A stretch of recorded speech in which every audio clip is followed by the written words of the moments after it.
श्री स्वामी समर्थ. जय जय स्वामी समर्थ. श्री गुरुचरित्र अध्याय 18वा. तर गुरुचरित्राचं पारायण आपल्याला काही कारणास्तव बऱ्याच जणांना आपल्यापैकी पारायण करणं शक्य झालं नसेल तर गुरुचरित्राचा 14वा आणि 18वा अध्याय अवश्य पठण श्रवण करावा. गुरुचरित्रातील प्रत्येक अध्याय महत्त्वाचा आहे.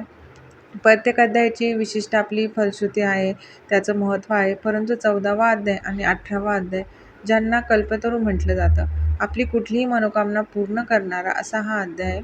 जीवनातील कुठलीही संकट असतील, अडचणी असतील, त्यांचं निवारण करणारे असे हे अध्याय आहेत.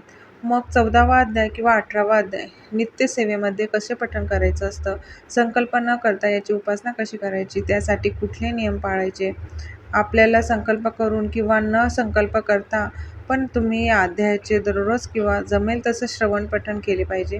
तुम्ही याचं पठण सकाळी किंवा करू शकता किंवा संध्याकाळी करू शकतात.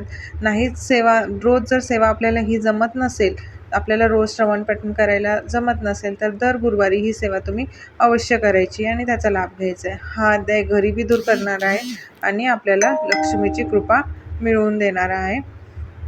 या अध्यायाचं तुम्ही पठण श्रवण करा तुम्हाला जमेल तसं आणि त्याचा लाभ घ्या. माझा व्हिडिओ आवडला तर लाईक करा, शेअर करा, सबस्क्राईब करा. आता आपण अध्यायाला सुरुवात करूया. श्री गणेशाय नमः. श्री सरस्वते नमः. श्री गुरुभ्यो नमः. जय जया सिद्धमुनी तू तारक भवारणी, सुधारस आमुचे श्रवणी, पूर्ण केला दातारा. गुरुचरित्र कामधेनू, ऐकता न धाये माझे मन, कांक्षित होते अंतकरण, कथामृत ऐकावया. ध्यान लागले श्री गुरुचरणी, तृप्ती नव्हे अंतकरणी, कथामृत संजीवनी, आनिक निरोपावे दातारा. येणे परी सिद्धासी, विनवी शिष्य भक्तिसी, माथा लावणी चरणासी, कृपा भाकी तये वेळी. शिष्यवचन ऐकुनी, संतोषला सिद्धमुनी, सांगतसे विस्तारुनी, ऐका श्रोते एकचित्ते. ऐका शिष्या शिकामणी, धन्य धन्य तुझी वाणी, तुझी भक्ती श्री गुरुचरणी, तल्लीन झाली परियेसा. तुझ करिता आम्हासी, चेतन झाले परियेसी, गुरुचरित्र अंधतेसी, स्मरण झाले अवधारी. भिल्लवडी स्थान महिमा, निरोपीला अनुपमा, पुढील चरित्र उत्तमा, सांगेन ऐका एकचित्ते. क्वचित काळ तये स्थानी, श्री गुरु होते गौप्यनी, प्रगट झाले म्हणूनी, पुढे निघाले परियेसा. वरुणा संगम असे ख्यात, दक्षिण वाराणसी म्हणत, श्री गुरु आले अवलोकित, भक्तानुग्रह करावया. पुढे कृष्णा तटाकांत, श्री गुरु तीर्थे पावन करीत, पंचगंगा संगम ख्यात, तेथे राहिले द्वादशाब्दे. अनुपम्य तीर्थ मनोहर, जैसे अविमुक्त काशीपूर, प्रयाग समान तीर्थ थोर, म्हणून राहिले परियेसा. कुरुवरपुर ग्राम गहन, कुरुक्षेत्र तोची जान, पंचगंगा संगम कृष्णा, अत्युत्तम परियेसा. कुरुक्षेत्री जितके पुण्य, त्याहुनी अधिक असे जान, तीर्थे असती अगण्य, म्हणून राहिले श्री गुरु. पंचगंगा नदी तीरी, प्रख्यात असे पूर्णांतर, पांचनामे आहे ती थोर, सांगेन ऐका एकचित्ते. शिवा भद्रा भोगावती, कुंभी नदी सरस्वती, पंचगंगा ऐसी ख्याती, महापातक संहारी. ऐसी प्रख्यात पंचगंगा, आली कृष्णेची या संगा, प्रयागाहुनी असे चांगा, संगमस्थान मनोहर. अमरापूर म्हणजे ग्राम, स्थान असे अनुपम्य, जैसा प्रयाग संगम, तैसे स्थान मनोहर. वृक्ष असे औदुंबर, प्रत्यक्ष जाना कल्पतरू, देव असे अमरेश्वर, तया संगमा षटकुळी. जैसी वाराणसी पुरी, गंगा भागीरथी तीरी, पंचनदी संगम थोरी, तत्सम्मान परियेसा. अमरेश्वर सन्निधानी, आहे ती 64 योगिनी, शक्तितीर्थ निर्गुणी, प्रख्यात असे परियेसा. अमरेश्वर लिंग बरवे त्यासी वंदुनी स्वभावे पूजिता नर अमर होय विश्वनाथ तोची जाना प्रयागी करिता माग स्नान जे पुण्य होय साधन शतगुण होय तयाहून एक स्नाने परियेसा सहज नदी संगमात प्रयाग समान असे ख्यात अमरेश्वर परब्रह्म वस्तू तया स्थानी वास असे या कारणे ती स्थानी कोटी तीर्थे असती निर्गुणी वाहे गंगो दक्षिणी वेणी सहित निरंतर अमित तीर्थे तया स्थानी सांगता विस्तार पुराणी अष्टतीर्थ ख्यातिजीन तया कृष्णा तटा कांत उत्तर दिशी असे देखा वहे कृष्णा पश्चिम मुखा शुक्ल तीर्थ नाम एका ब्रह्महत्या पाप दूर औदुंबर सन्मुखेसी तिन्ही तीर्थे परियेसी एकानंतर एक धनुषी तीर्थे असती मनोहर पाप विनाशी काम्य तीर्थे तिसरे सिद्ध वरद तीर्थ अमरेश्वर निधार्थ अनुपम्ये असे भूमंडळी पुढे संगम षटकुळात प्रयाग तीर्थ असे ख्यात शक्ती तीर्थ अमर तीर्थ कोटी तीर्थ परियेसा तीर्थे असती अपरंपार सांगता असे विस्तार या कारणे श्रीपाद गुरु राहिले तेथे द्वादशाब्दे कृष्णावेणी नदी दोन्ही पंचगंगा मिळूनी सप्तनदी संगम सगुणी काय सांगू महिमा त्याची ब्रह्महत्यादी महापातके जळूनी जाती स्थाने एके ऐसे सिद्ध स्थाननिके सकळाभीष्ट होय तेथे काय सांगू त्यांची महिमा आणि द्यावया नाही उपमा दर्शन माते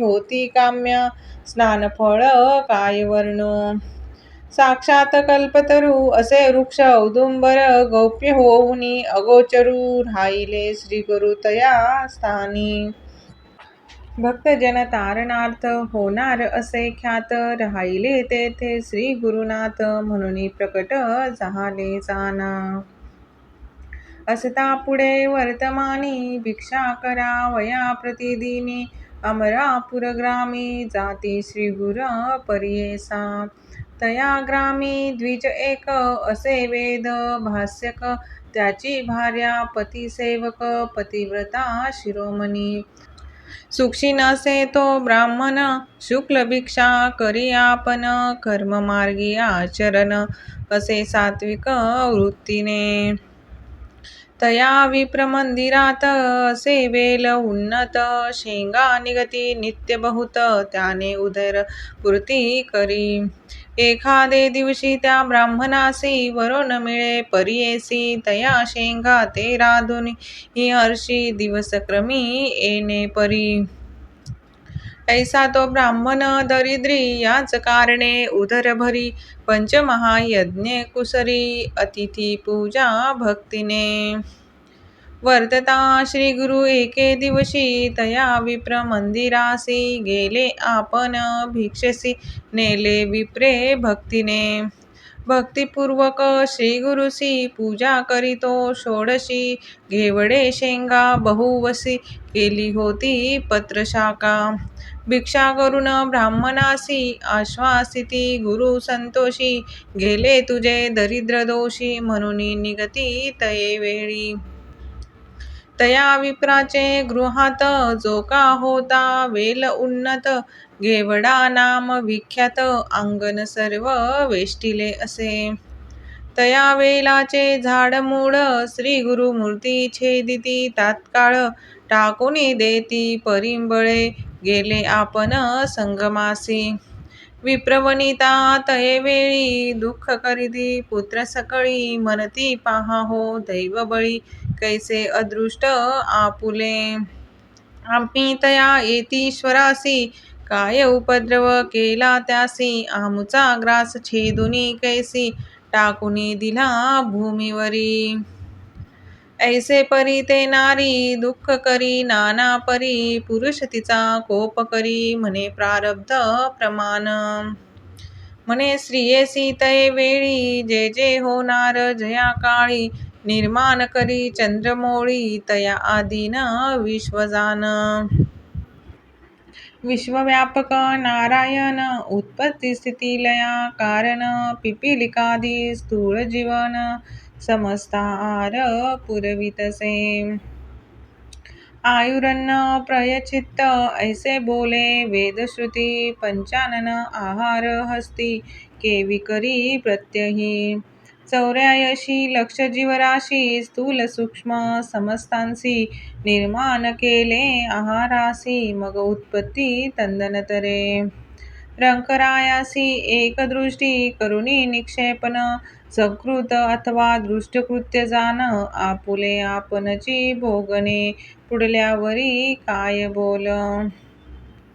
आपुले दैव अस्तावणे पुढल्या बोलती मूर्खपणे जे पेरिले तोची भक्षणे कवनावरी बोल सांगे.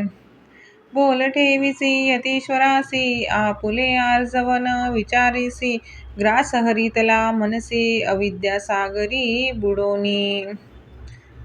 तो तारक आम्हासी म्हणून आला भिक्षसी नेले आमुचे दारिद्र्य दोषी तोची तारिल आमुते. येणे परी स्त्रियेशी संभाषी विप्र परीयेसी काढोनी वेल शाखेसी टाकिता झाला गंगेत. तया वेलाचे मूळ थोरी जे का होते आपुले द्वारी काढू म्हणून द्विजवरी खनिता झाला तया वेळी. काढिता वेल मुळासी लाभला कुंभे निधानेसी आनंद झाला बहुवसी घेऊन गेला घरात. म्हणती नवल काय वर्तले येतीश्वर आम्हा प्रसन्न झाले म्हणून ह्या वेला छेदिले निदान लादले आम्हासी. नर नव्हे तो योगेश्वर होईल ईश्वरी अवतार आम्हा भेटला दैन्यहर म्हणती चला दर्शनासी. जाऊनी संगमा श्री गुरुशी पूजा करीती बहुवसी वृत्तांत सांगती तयासी तये वेळी परियेसा. श्री गुरु म्हणती तयासी तुम्ही न सांगणे कवनासी प्रगट करिता आम्हासी नसेल लक्ष्मी तुमचे घरी. ऐसे परी तया द्विजासी सांगे श्री गुरु परियेसी अखंड लक्ष्मी तुमचे वंशी पुत्र पौत्री नांदाल. ऐसा वर लदोन गेली वनिता तो ब्राह्मण श्री गुरु कृपा ऐसी जाण दर्शन मात्रे दैन्य हरे. ज्यासी होय श्री गुरु कृपा त्यासी कैच दैन्य पाप कल्पवृक्ष आश्रय करिता बापा दैन्य कैचे तया घरी. देवउना असेल जो नरू त्याने आश्रयावा श्री गुरु तोची उतरेल पैल पारू पूज्य होय सकळी काही. जो कोण भजेल श्री गुरु त्यासी लाभेल ही परू अखंड लक्ष्मी त्याचे घरी अष्टैश्वर्य नांदती. सिद्ध म्हणे नामधारकासी श्री गुरु महिमा असे ऐसी बजावे तुम्ही मनोमानसी कामधेनू तुझ्या घरी. गंगाधराचा कुमर सांगे श्री गुरु चरित्र विस्तार पुढील कथा मृतसार ऐका श्रोते एकचित्ते. इति श्री गुरुचरित्रामृते परमकथा कल्पतरो श्री नृसिंह सरस्वत्युपाख्याने सिद्धनामधारक संवादे. अमरापुर महिमान द्विजदैन्य हरणं नाम अष्टोदशाध्यायः. श्री गुरुदेव दत्त. शुभं भवतु. श्री स्वामी समर्थ.